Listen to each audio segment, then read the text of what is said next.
Pensaveus. Amèrica Barcelona. Amb Míriam Aimamí.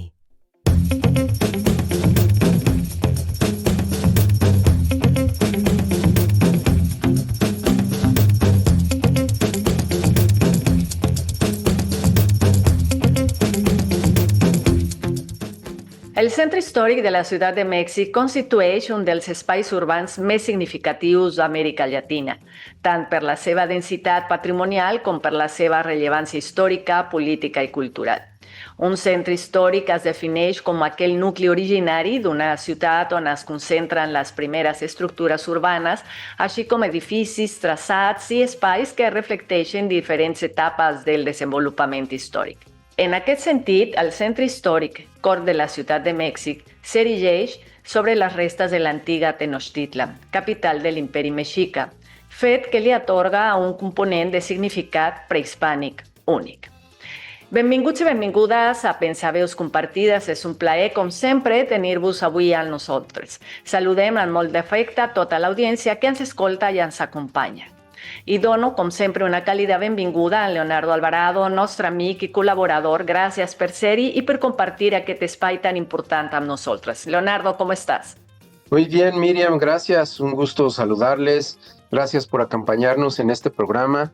Es un placer compartir este espacio con ustedes y espero que el tema de hoy, dedicado al Centro Histórico de la Ciudad de México, resulte de interés y los invite a reflexionar sobre su riqueza histórica y cultural. Bienvenidos. I qui ens aportarà la seva mirada experta sobre aquest tema? Hoy está con nosotros el arquitecto Mariano del Cueto Ruiz Funes. Endavant, Leonardo, amb el nostre convidat. El arquitecto Mariano del Cueto es licenciado en arquitectura por la Facultad de Arquitectura de la UNAM y se graduó en 1980. Luego hizo estudios de maestría en diseño arquitectónico entre 1994 y 1998 y luego fue profesor de asignatura A en la Facultad de Arquitectura de la UNAM y desde 1993 imparte la clase de proyectos del seminario de titulación en el taller Max Cheto, así como las materias de historia de la arquitectura mexicana, siglo XVI, siglo XVII y siglo XIX. Ha sido colaborador en diferentes espacios de arquitectos, entre ellos el de Imanol Ordorica entre 1975 y 1980, y en el de Andreu Boch de Barcelona entre 1986 y 1993, y el de Mario Lazo, Unidad Diseño, en la Ciudad de México de 1997 a 2012. Ejerce como arquitecto independiente en proyectos y construcción. Colabora habitualmente en las revistas Cultura Urbana de la UACM, Bitácora de la Facultad de Arquitectura de la UNAM y Pro Ópera con artículos e ilustraciones. Ha expuesto en varias ocasiones sus dibujos y pinturas, tanto en México como en Portugal, en España, en Estados Unidos y Holanda. Ha sido conferencista en diversos foros sobre temas de arquitectura y ópera. Ha impartido cursos sobre el patrimonio de la UNAM, en la DGAPA durante 4 años y desde 2010 organiza visitas guiadas de carácter histórico-arquitectónico en la ciudad y sus alrededores. L'entrevista. Pensaveus compartides. Rap Radio. Mariano, qué gusto volver a coincidir contigo en este espacio de Pensaveus Compartidas. De verdad es un placer reencontrarnos y tenerte nuevamente con nosotros. Bienvenido a Rap Radio México. Muchas gracias y el placer también es mío. Mariano, el Centro Histórico de la Ciudad de México concentra siglos de historia en sus edificios, en sus espacios, en donde conviven distintas etapas que siguen dando forma a la ciudad actual. ¿Cómo definirías el Centro Histórico de la Ciudad de México desde la mirada de tu profesión como un arquitecto, considerando su riqueza patrimonial, edificios emblemáticos y las múltiples capas históricas, ¿no?, que conviven en él hoy en día? Bueno, yo lo definiría como uno de los lugares con mayor concentración de etapas históricas del mundo, diría, no estoy exagerando. Que, pues bueno, es de todos conocida la historia, eso, desarrollo del país que somos hoy, de este origen terriblemente complejo, Ujú. una cultura que dominó a la que en ese momento era cultura dominante. El mundo mexica fue, digamos, desarticulado completamente, serio, sustituido por otro. Pero desde el punto de vista arquitectónico estrictamente, se produce la fusión de dos mundos, uno diría encontronazo de dos mundos, ¿no? Pero en cierta medida más que antagónicos, digo, eran distintos, ¿sí? Concepción en todos los órdenes, ¿no? Pero precisamente el mundo que llegó de Europa era también a su vez un mundo de una extraordinaria combinación de culturas, ¿no? Más las que había en la península ibérica. Era muy reciente la presencia del Islam, la presencia del mundo árabe en España y la llegada del Renacimiento que había entrado con mucha fuerza en una Edad Media que todavía tenía algunas pervivencias. Entonces, si le sumamos a esa combinación de lo que había en Europa, que era el mundo medieval representado por el gótico y el mundo renacentista, ya muy presente en España, y desde luego la pervivencia islámica, importantísima. Esas tres que se van a combinar, y hoy, bueno, que nosotros hemos llamado prehispánico, las originarias, esa mezcla produjo unas combinaciones extraordinarias en el, y eso es lo que tiene el centro de México. Porque claro, México fue una ciudad de tal importancia que llegó a ser, desde luego, con diferencia, la más importante de América, hablando en términos arquitectónicos, ¿no? Sobre todo, digamos, en ese periodo que llamamos el virreinato, ¿no? O sea, los 300 años. No hay, lo que pasa es que suena un poco antipático cuando dices que no hay ninguna ciudad que pueda comparársele, porque parece esa soberbia absolutamente real. Y yo diría que incluso llegó a tener, desde el punto de vista de la arquitectura y el desarrollo, casi más importancia que la propia metrópoli, que era Madrid. Es la ciudad más rica que existió en todos los órdenes. Y eso queda en el centro histórico.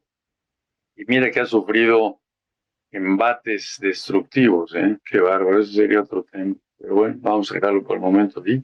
Mariano, y siempre he tenido la curiosidad, ¿cómo, cómo fue que se combinó, digamos, el diseño urbano con la arquitectura y cómo fue que esto evolucionó? Porque pareciera que desde la concepción, vamos a decirlo así, prehispánica y la concepción europea, como que no había mucha integralidad, por decirlo de alguna manera. Como tú mencionaste antes, sí parecía como una cuestión antagónica o es la apreciación, digamos, Vox Populi que no necesariamente refleja una apreciación experta o calificada.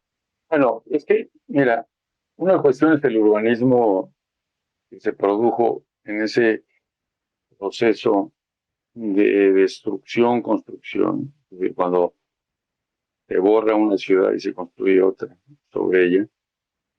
La gran México Tenochtitlán fue totalmente, digamos, desmontada, ¿no?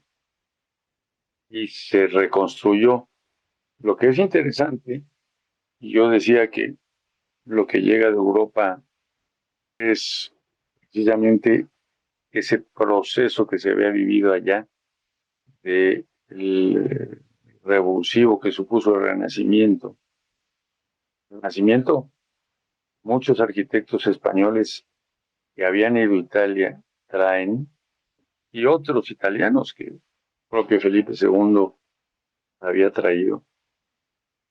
Felipe II es un monarca directamente, ha sido Carlos I, pero esa situación de borrar una ciudad y hacer resulta que esa nueva ciudad se construye sobre una traza que ya existía. O sea, la Ciudad de México recuperó o reutilizó, por así decirlo, el trazo de la Gran Tenochtitlán. Y las calzadas que unían el islote con la tierra firme se mantuvieron. Y esa traza ortogonal, decimos muchos los arquitectos, hablamos de una traza de ángulos rectos, era la misma traza que había en Tenochtitlán. Urbanísticamente hablando, fue una reutilización de una traza que ya existía. Y bien, ha pasado la historia de la Ciudad de México, el individuo que hizo todo ese trazo, que tiene por ahí una plaza, se llama Alonso García Bravo, y él era un geómetra. El término que usa Bernal Díaz del Castillo es muy divertido porque le llamaban el geométrico, y él decidió reutilizar todo el trazo prehispánico de Tenochtitlan. Entonces, desde el punto de vista urbanístico, es una ciudad que se construye de nuevo sobre un trazado de calles que ya existía. Y se podría decir o podríamos, bueno, presumir que, digamos, que el centro histórico actual refleja aún las estructuras de poder heredadas, digamos, de la conquista, se manifiestan de algún modo en el espacio urbano. Definitivo, definitivo. Sobre todo, por eso, el centro histórico, que es una denominación relativamente reciente, los padres, nosotros somos más o menos de la misma generación, bueno, ustedes son más jóvenes, pero más o menos. Los padres nunca dijeron centro histórico. Ellos decían estrictamente el centro, vamos al centro, era el centro, ¿no? Hoy ya tiene esa denominación histórica. Desde luego, que tiene las reminiscencias reales totalmente. Es decir, eso que llamamos el Zócalo, y digo eso porque nosotros llegamos siempre, bueno, siempre no, pero desde 1812, hacia la Constitución. La gente lo sabe, porque la gente supone que es de la Constitución del 17, pues no. Desde 1812 se llamaron las plazas de todos los reinos españoles, se llamaron Plaza de la Constitución. Y la de la Ciudad de México no fue desde 1812. Pero ese Zócalo no es estrictamente la plaza de la Gran Tenochtitlán donde está al norte, pero ya mantiene la disposición que García Bravo definió para el lugar donde iba a estar la catedral, el lugar donde iba a estar, que ya estaba, el Palacio de Axayacatl, que es donde se quedó Hernán Cortés, en general, que no es el mismo que el Palacio Nacional. El Palacio Nacional está construido mucho tiempo después en las que fueron casas nuevas de Moctezuma y que se las compró, digamos, la corona se las compró al hijo de Hernán Cortés. Entonces, desde luego que mantiene la traza virreinal. Hay por ahí un texto muy ameno, muy divertido, muy interesante, de Francisco Cervantes de Salazar, que fue el profesor de retórica en el siglo XVI, que habla de la Ciudad de México en 1554. Y hace una descripción muy precisa de cómo eran las construcciones, de las que ya no queda nada, porque el siglo XVI todo lo borró la inundación que hubo a principios del siglo XVII, una inundación que duró 5 años y que forzó a que se reconstruyeran todos los edificios, eso sí, sobre la mismita traza, la traza no cambió para nada, hay que reconstruirla completamente. No sé, por ahí, si quieren háganme otra pregunta, porque pues, con esto ya digo que sí, la traza virreinal se mantiene hasta hoy. Mariano, nos explicabas que todas las ciudades españolas en América tenían como cierta geometría y cierto simbolismo, ¿no? Más o menos en qué porque hoy, claro, nos acabas de decir que después de la inundación en el siglo XVII hubo que reconstruir muchas cosas, pero el hecho de que esté ahí la catedral, que esté ahí el palacio, tiene tiene que ver con algún tema simbólico o desde el punto de vista arquitectónico. ¿Cómo fue que se fueron? Porque por lo menos en México siempre ves que hay como una catedral, ¿no? En la ciudad principal, ¿no? Lo puedes ver, por ejemplo, en Guadalajara es muy evidente, ¿no? Y en otros lugares también. Entonces no sé si había una concepción, pues si quieres, vista desde el poder de cómo tendrían que ser la distribución de los edificios y los edificios que tendría que haber en las plazas principales de las ciudades más importantes, no, no lo sé. Desde luego que está vinculado totalmente a una decisión tomada por el poder, y el poder, no lo dice así, en sentido amplio, el poder residía en tres estamentos principales. Eran, digamos, el ayuntamiento, en el caso de las ciudades, el cabildo que le llaman, la iglesia y el comercio. Por eso, todas las ciudades hacían una plaza en la cual en un flanco estaba de la iglesia, no siempre la catedral, Nardo, David, no siempre la catedral porque dependía de la jerarquía. Estaba, en el caso, digamos, de la que se llamó Nueva España, estaba en el urbanismo que se estableció. Por cierto, lo daban adelante siempre, o bien franciscanos o agustinos, lo que correspondiera, o dominicos. Ellos hacían la traza, se reservaban siempre el lugar al poniente para el convento, era un convento. Y luego una parte generalmente al norte era para el poder, digamos, del gobierno, que generalmente era un cabildo, indígenas en este caso. Y el otro flanco era para el mercado. Eran esos tres poderes, digamos. Lo que finalmente resultó con el paso del tiempo, todo ya una vez terminada la llamada evangelización, que no se construyeron más conventos, porque ya los conventos han cumplido su cometido, que era el de evangelizar. Entonces se construyeron parroquias. Por eso muchísimas ciudades de México tienen el convento de alguna de las órdenes religiosas y aparte la parroquia. Pero ahí tendríamos que hablar, David, sería un poco largo, de clero secular y clero regular, un clero muy dividido.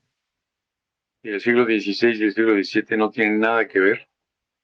El siglo XVIII. Ya digamos, la iglesia diocesana, es decir, ya las diócesis, más por un poder terrenal, ¿no? de acción de las regiones por parte de la iglesia, sustituye a la que se llamaron doctrinas, ¿no?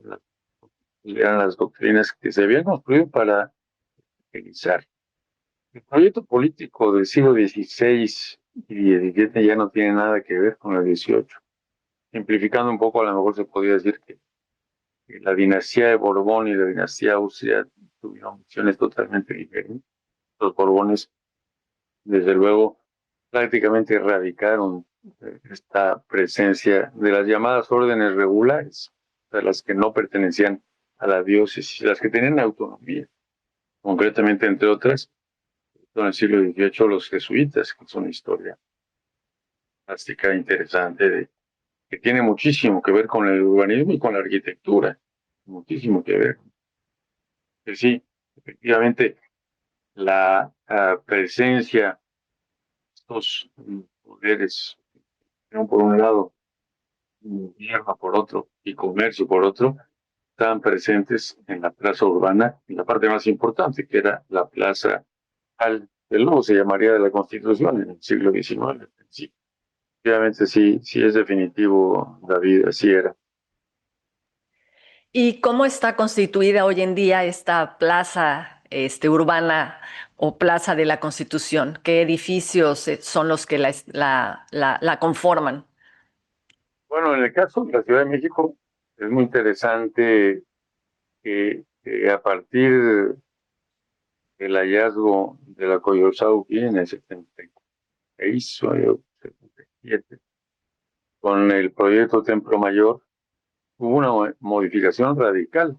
Pero hoy la Plaza de la Constitución en un flanco, el flanco nororiente, tiene una apertura que da al Templo Mayor, ¿no? Entonces sí existe la presencia de los poderes. En este caso incluso estaría también pues ya el Templo Mayor como parte de aquel poder teocrático, ¿no? Que era una sociedad totalmente teocrática. Fíjate, ahí está. Y desde luego, ya conformando la plaza como tal, está la catedral, que no es la original. O sea, en esta catedral sustituyó a una que tenía el acceso principal hacia la que hoy es al edificio del Monte de Piedad, ¿no? Esa se llamaba la Plaza de Armas. La otra fue la Plaza Mayor.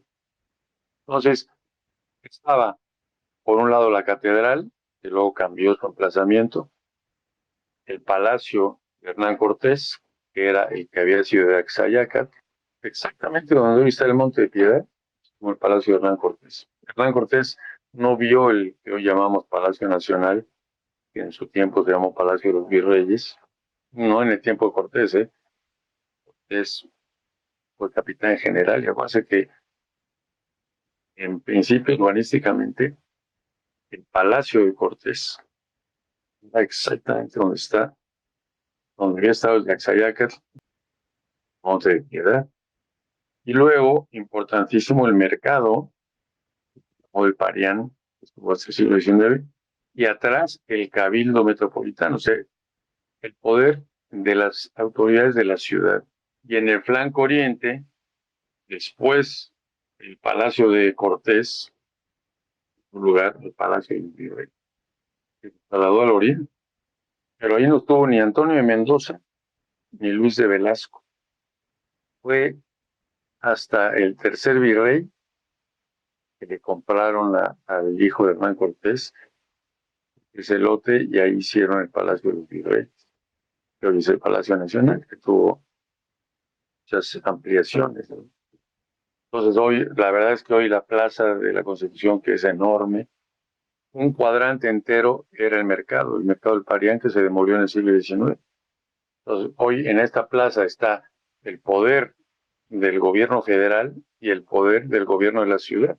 En el flanco sur está el edificio que había sido el Cabildo Metropolitano, es decir, la autoridad de la ciudad, y en el otro lado la autoridad del país. Y así sigue siendo hoy, ¿no? El palacio que llamamos Palacio Nacional, es la autoridad del gobierno federal, y en el costado sur está el palacio donde está el poder de la Ciudad de México. Ahí está el jefe de gobierno de la ciudad, ahí está la oficina de Clara Burgada. Ya, digamos, viene del siglo XVI, ahí estamos teniendo con innúmeras intervenciones, la última en el Porfiriato, que es un edificio bellísimo hoy, ¿no? El gobierno de la ciudad. Entonces está el gobierno de la ciudad, el gobierno del país, digamos, la presencia de la iglesia, la catedral, y la que era parroquia de la ciudad, que es el que llamamos el costado oriente de la catedral. Son dos iglesias distintas. Una es la catedral y otra es el que llamamos Sagrario Metropolitano, ¿no? Son dos iglesias que están ahí. Y además, el tiempo estuvo Casa de Moneda y la universidad. Ahí estaban. O sea, hoy la Casa de Moneda está atrás del Palacio Nacional. Ahora es un museo, el Museo de las Culturas. Y estuvo allí la universidad. Todavía se mantiene un edificio que se dice que es la primera universidad de América, cosa que no es totalmente cierta, pero eso sería otro tema. Quieran ampliarlo, ampliamos. La universidad es interesante. Mariano, ¿y cómo fueron evolucionando los estilos arquitectónicos en este lugar? Porque veo que sufrió muchas evoluciones, por decirlo de alguna manera, ¿no? Mira, esto es fascinante porque te voy a contar. La catedral comenzó como un templo franciscano en un estilo que era el que en el siglo XVI prevalecía.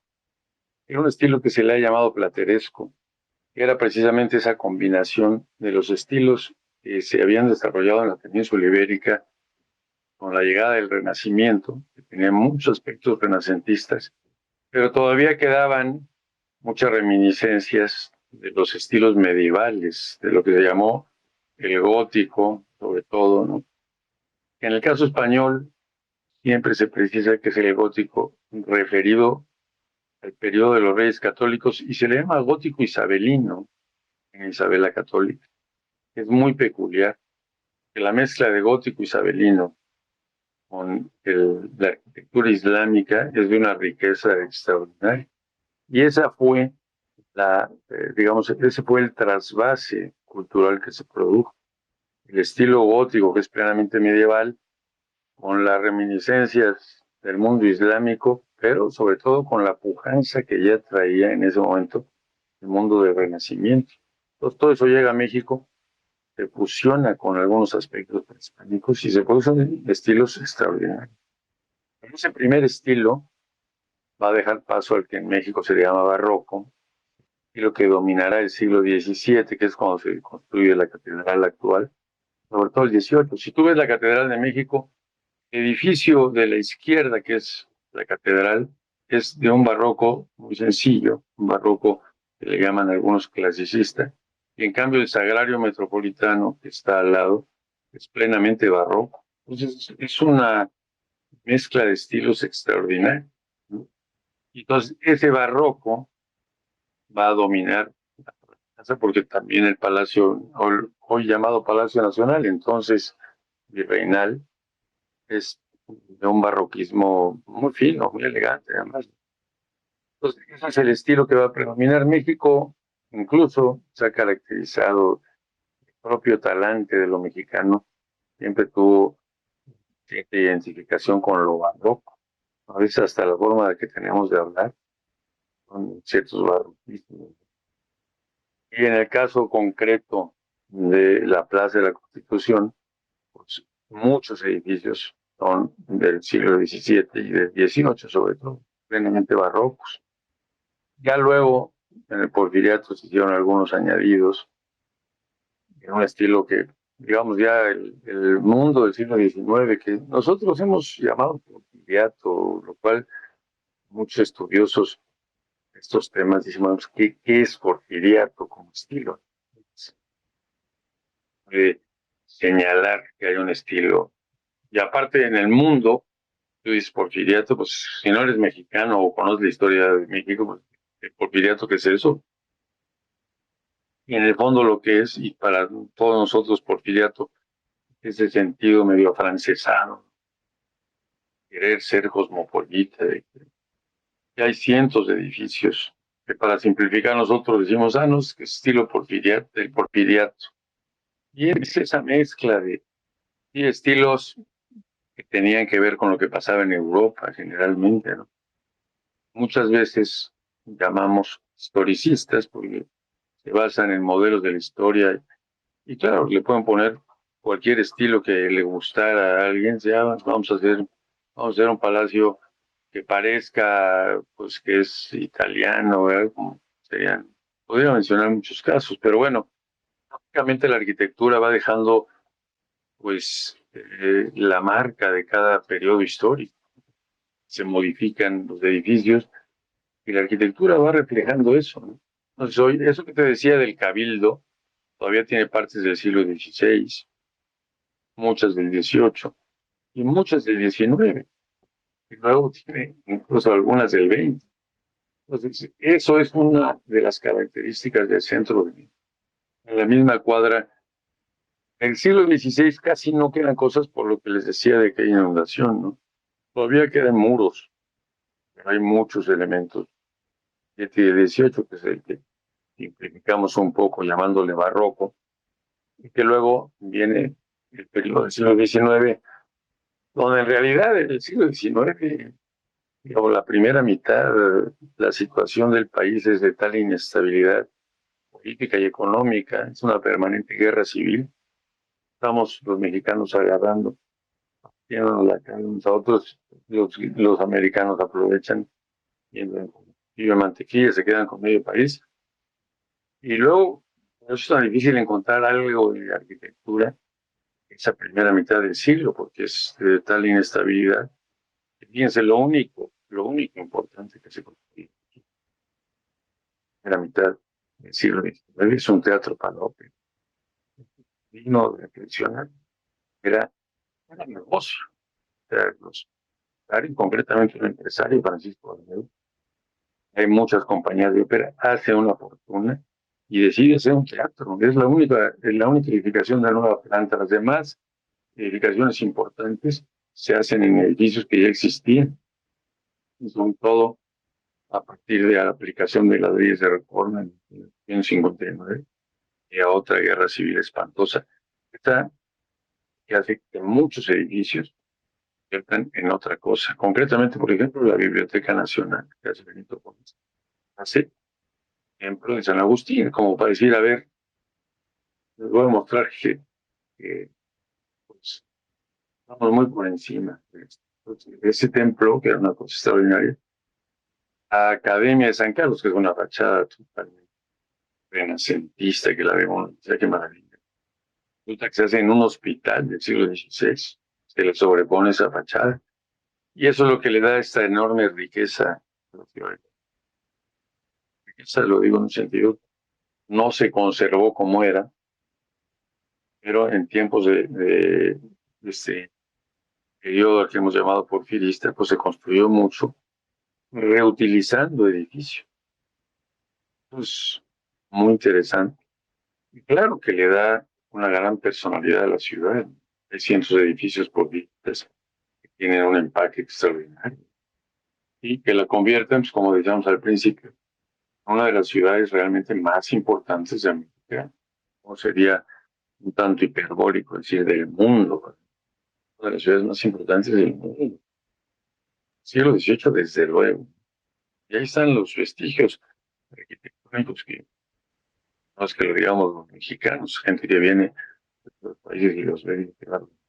Además, qué personalidad tenía. Porque esa llamada ciudad de los palacios eran unas construcciones realmente originales. Las construcciones ya del siglo XVIII, que era un siglo de una enorme bonanza económica. Bastaría ver la casa Borda, pero los condes de San Mateo del Paraíso, que se hicieron dos casas distintas. Son auténticos palacios que la ciudad hubieran sido casi de un orgullo enorme para los habitantes, ¿no?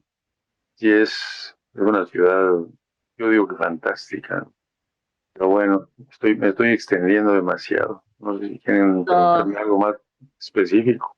No. Bueno, hablando de esto, de las transformaciones de los edificios, ¿qué retos presenta precisamente la restauración de estos edificios históricos en una zona tan activa y cambiante como el actual centro histórico de la Ciudad de México? Bueno, uno de los temas más acuciantes para el gobierno de la ciudad, de la conservación del patrimonio, por la presión enorme que existe sobre el uso del suelo, ¿no?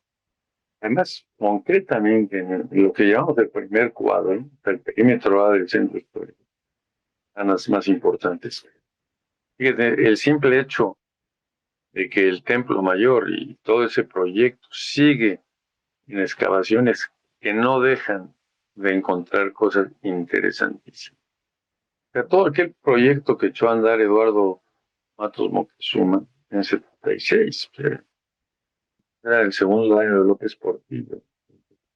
Pues todo este proyecto que no dejó de tener ciertas cuestiones muy polémicas, como la desaparición de todas las manzanas que estaban arriba, porque hay ejemplos de recuperación de etapas históricas de ciudades. Por ejemplo, Barcelona tiene muy buenos ejemplos de descubrimientos de la época romana que no hicieron que se demoliera nada de épocas posteriores, pero sí se rescató lo existente y entonces en los subterráneos hay unos recorridos espectaculares, o en la misma París, ¿no? Todas las murallas de París, la Edad Media, con el proyecto que hizo el arquitecto Pey de la pirámide, se encontraron muchísimos vestigios y se recuperaron sin destruir el Louvre, que estaba arriba, ¿no?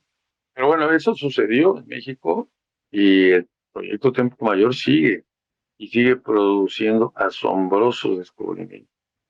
Y ahí siguen encontrando. Entonces, eso le ha dado, por un lado, una revitalización enorme al norte del Zócalo, enorme, ¿no? Y luego, pues todos los edificios son patrimoniales. Eso implica una política de mantenimiento costosísima, pero también en torno a todos ellos la enorme presión que hay sobre el uso del suelo, que hace que sea muy difícil a veces, por lo menos los edificios que no tienen ese supuesto carácter de monumentos, que son edificios antiguos y tendrían sus valores, no los valores como testigos del transcurso del tiempo, se van demoliendo a cada rato, ¿no? Es una de las luchas más difíciles. Los organismos a cargo, pues, tanto el propio de antropología e historia, que por un lado antropología e historia y luego bellas artes, que son los dos instituciones que se dedican al cuidado del patrimonio, que tienen las competencias más o menos divididas, ¿no? Y dicen, bueno, hasta virreinato es antropología y de virreinato para adelante es bellas artes, y a veces quedan zonas que quedan en el limbo y entonces hace más difícil su conservación, ¿no? Yo creo que es el gran reto de todas las ciudades, y es más, ahí sí sería casi para hacer un programa específico sobre la restauración y los criterios de restauración, porque cada país va teniendo distintas formas de abordarlo, ¿no? Y los criterios van cambiando permanentemente, asombrosamente, cambian. Ya no es lo mismo, ya no es lo mismo como se contemplaba la restauración hace 30 años a como se contempla ahora. Ahí está el ejemplo de la Acrópolis de Atenas, que ha ido modificando, porque claro, se van modernizando, van cambiando los criterios. Y siempre se ha dicho que hay tantos criterios de restauración como restauradores, ¿no? Para decir que cada restaurador tiene su forma de abordar los temas, y en función de su capacidad de consentimiento y en función de sus relaciones políticas, pueden hacer lo que consideren. En este aspecto, claro, hay directrices que no son normatividades establecidas, ¿no? Directrices más o menos aceptadas, la famosa Carta de Venecia, hay muchos lineamientos, pero que con mucha facilidad un arquitecto con capacidad de convencimiento puede modificar. Y está pasando en muchos países, ¿eh? Porque imagínense, cada país tiene siempre un patrimonio enorme, el que me diga, patrimonio enorme. Para la conservación de ese patrimonio son necesarios recursos materiales, económicos, o sea, dinero. Entonces, no es fácil, ¿no? Es el verdadero reto de todas las administraciones, ¿no? Y la de México no es menos. No, un patrimonio, yo diría, sí, por decirlo menos, espectacular en todo eso. Desde lo prehispánico, lo virreinal, después, ¿no?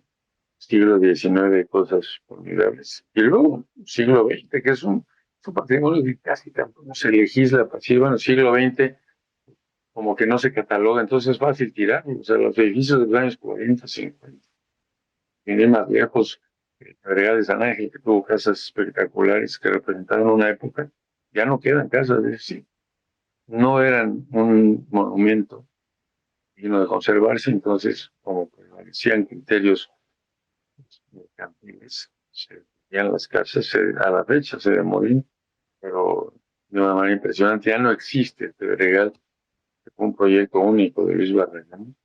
Por eso es tan difícil realmente la conservación. Espero que eso abordo más o menos lo que me preguntabas, Miriam. Sí. Sí, desde luego que sí.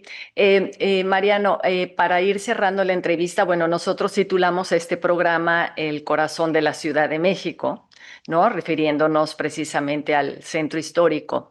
¿Cómo describirías su estado actual? ¿Como un corazón vivo o fragmentado, resiliente o en transformación? Bueno, tu pregunta.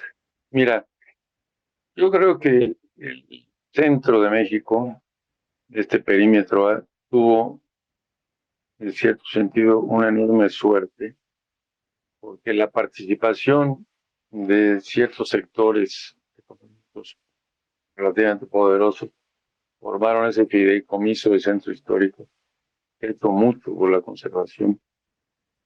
No sé si puedo decir nombres propios, pero en México es muy difícil no hablar. No sé, David, ya sabes que voy a mencionar a Carlos Slim, no sé si lo puedo decir, pero afortunadamente un hombre con la sensibilidad de Slim ha permitido que se salven muchísimas construcciones del centro de México, muchísimas. Yo sé que se puede abordar de otros puntos de vista, que era a lo mejor una responsabilidad de los gobiernos. Tendría que haberlo sido. Pero bueno, eso que en México llamamos la iniciativa privada ha tenido mucha sensibilidad y ha hecho ese fideicomiso. Entonces, yo creo que el centro histórico goza de muy buena salud. Se han mantenido muchos edificios, se han hecho trabajos de restauración importantísimos y realmente modélicos. Voy a citar varios. Por ejemplo, el antiguo hospital de Betlemitas, que hoy es el Museo Interactivo de Economía. Lo extraordinario de haber rescatado un edificio que estaba ya por... Lo rescató. Y como ese, te podría decir muchísimas cosas. Y otras personas, miren, un poco se terminó el retablo de los Reyes en la catedral, una aportación bastante importante. Estas provincias tan populares que todo el mundo conoce, que se digan que targas por allá, no lo digo para no hacer propaganda, ¿no? Pero son las farmacias que ustedes conocen, y el que la dirige, sí, mi país, decirlo claramente, ha tenido también mucha sensibilidad y ha aportado. Por ejemplo, ese retablo de la catedral es una joya, se restauró modélicamente también, es una restauración. Y muchísimas construcciones se han ido manteniendo, se han ido restaurando. Por ejemplo, el caso de la institución, muchos siglos ya, el Monte de Piedad, se restauró tan extraordinariamente que se rescató la parte prehispánica del Palacio de Axayácatl. Ahí están los muros prehispánicos, rescatados también por la voluntad del que dirigía en aquel momento, que ahora, pues, por cierto, está en huelga, es un poco difícil, pero también es una restauración modélica. Y miren, los vizcaínas, el patronato de las vizcaínas, otro ejemplo extraordinario de conservación del patrimonio. Es un edificio espectacular. Todavía más, les diría, porque hay otros. El Hospital de Jesús, que a pesar de que por fuera lo modificaron todo en los años 40, mantiene unos patios renacentistas. El Hospital de Jesús, el Monte de Piedad, Vizcaínas, son edificios que además siguen funcionando para aquello para lo que fueron construidos, los tres virreinales que han continuado. Entonces sí, yo, Miriam, te diría que goza de muy buena salud, que hay muy buenas intenciones, hay mucha gente muy preparada que está trabajando en pro de que se mantenga. Eso no quiere decir que no haya presiones de toda índole, de otras presiones, digamos, vuelo para poder hacer negocios funcionen, ¿no? Pues claro, el verdadero problema de la conservación es encontrar ese equilibrio de conservación y desarrollo. No se puede parar el desarrollo de una ciudad. tiene que continuar desarrollando. Ahora, ¿qué criterios? ¿Cómo se mantiene esa constante del desarrollo, manteniendo una singularidad arquitectónica que le dio carácter a la ciudad? Este es el reto. Hay mucha gente muy capaz tratando de lograr que se dé ese desarrollo y esa conservación, ¿no? Era nada. Oye, Mariano, justo mencionabas antes que cuando estábamos más chicos, no llamábamos a esto el centro histórico, ¿no? Y prácticamente este nombre lo adquiere justamente con el fideicomiso que acabas de mencionar, ¿no?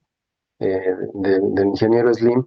Y hasta donde yo recuerdo, eso fue iniciativa durante el gobierno de López Obrador como ¿cómo se llama? Al frente de la Ciudad de México, ¿es correcto?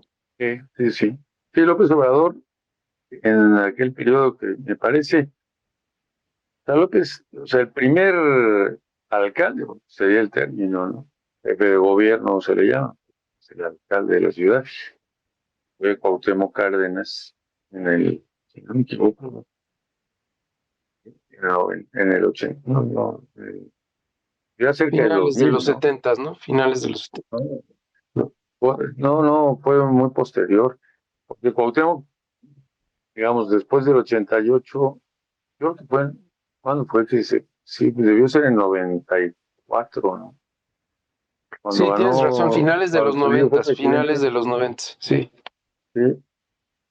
Y ahí, ya con las autoridades, vamos a decir, democráticamente elegidas o electas, comenzó a haber una profundización en la conciencia patrimonial que se incrementó con López Obrador al frente.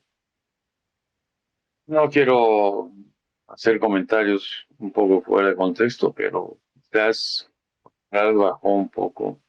Yo sería entrar a otros temas puntuales de conservación o de no conservación, pero como sabemos, David, y la decisión de un político es fundamental. Y aquí nos podemos ir para atrás y hablar de las transformaciones de la ciudad. Quizás las más violentas transformaciones fueron en el siglo XIX, cuando se aplicaron, a veces digo yo, con un rigor excesivo, con un rigor que no tuvo más eh, consecuencias a la larga que la inquina y el odio, que fue la aplicación de la ley de reforma llamada Ley Lerdo, que destruyó el sistema, digamos, de edificio patrimonial, generando un dolor terrible y a la larga, una guerra civil, ¿no? Como fue la guerra de reforma, que no terminó hasta que mataron a Maximiliano, porque esta guerra continuó. Entonces, yo a veces digo, y esto es una inocencia enorme, es casi infantil decirlo así, pero yo lo pienso, que con un poco de comprensión podían haberse tomado medidas de cierto anticlericalismo, pero sin destruir tantas cosas. Se destruyó de conventos, es una cosa que duele reconocerlo, fue una exageración. Sin embargo, la ciudad mantuvo mucha parte. Yo creo que México debe, si hay un mapa muy famoso, dibujado por Casimiro Castro, se ha conservado yo creo que el 20% de aquello, el 20%. Y aún así es una ciudad patrimonio de la humanidad. Y otro tema, yo diría que ahorita no tiene sentido empezar a hablar de qué conventos y cómo fueron destruidos. Terrible. Doncs, Ahora, molt, el verdadero reto hoy es ese. O sea, ¿cómo hacemos que la ciudad siga viva? Porque ya saben que la metáfora siempre es que es un organismo vivo y que crece. Crece y está en constante cambio. Esto es cierto. ¿Cómo hacerlo para que esos cambios equilibren desarrollo con conservación? Así és. Doncs moltíssimes gràcies, Mariano, per compartir la teva visió sobre el centre històric de la Ciutat de Mèxic. Les teves reflexions ens permeten entendre millor aquesta àrea tan important i emblemàtica de la ciutat i a conèixer millor aquest centre històric tan viu i també tan complex. Moltíssimes gràcies per la teva generositat i per contribuir a aquest programa. Al contrario, Miriam, yo de veras estoy encantado de hablar de la Ciudad de México, es mi tema. Pregúntale a David, David. Pobres con mis amigos a cada rato cuando puedo, saco los temas que son de mi interés, como todo, ¿no? Así es la vida. Pero sinceramente, yo a todo el mundo le digo, conozcan estos lugares, son asombrosamente hermosos. Aquí en México, no sé, 10 programas, nada más de retablos importantes. Por ejemplo, que vale la pena ir a verlos exprofesos y voy a este retablo. Y así, bueno, pues eso es otro tema. Te agradezco mucho la invitación porque me das pie a hablar de ópera. El día que me invites a hablar de los teatros de ópera de la ciudad, yo encantado te diré qué Lo óperas haremos. estrenaron en el teatro que se llamó de Santa Ana. En fin, es infinito lo que se puede hablar de la ciudad. Así que les agradezco mucho la oportunidad que me dan de hablar de ella. Y estoy a sus órdenes para cuando quieran. Gràcies, sí, així serà, així serà. Moltíssimes gràcies, Leonardo, per la teva col·laboració i el teu suport i ens veiem el proper divendres al mes de Pensaveus Compartides.